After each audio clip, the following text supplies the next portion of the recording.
இன்றைய தினமலர் செய்தியில் கடலூர் சிப்காட் தனியார் தொழிற்சாலையில் இருந்து வெளியேறிய ரசாயன புகையால் பாதிக்கப்பட்ட 100க்கும் மேற்பட்டோர் அரசு மருத்துவமனைகளில் சேர்க்கப்பட்டுள்ளனர். இந்தியாவை சீனாவிடம் இழந்து விட்டோம். சமூக வலைதளத்தில் அமெரிக்க அதிபர் ட்ரம்ப் புலம்பல்.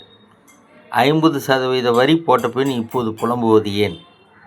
உங்களுடன் ஸ்டாலின் முகாம் வாயிலாக வசூல் வேட்டை. வளம் கொழிக்கும் வருவாய்த்துறை, மின்வாரிய அதிகாரிகள்.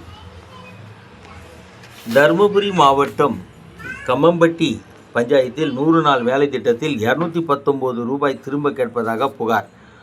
போட்டோ மட்டும் எடுத்து ரூ. 100 மட்டும் கொடுக்கிறார்கள். போலி பில்கள் மூலம் பணம் எடுக்கின்றனர். இந்த தகவல் மத்திய அரசுக்கு சென்றதால் தமிழகத்திற்கு வழங்கும் நிதியை நிறுத்தியுள்ளனர். சைபர் குற்றப்பிரிவு அதிகாரிகள் போல நடித்து பண மோசடி செய்யும் கும்பல். டிஜிபி சந்தீப் மிட்டல் அவர்கள் எச்சரிக்கை செய்துள்ளார். வணக்கம்.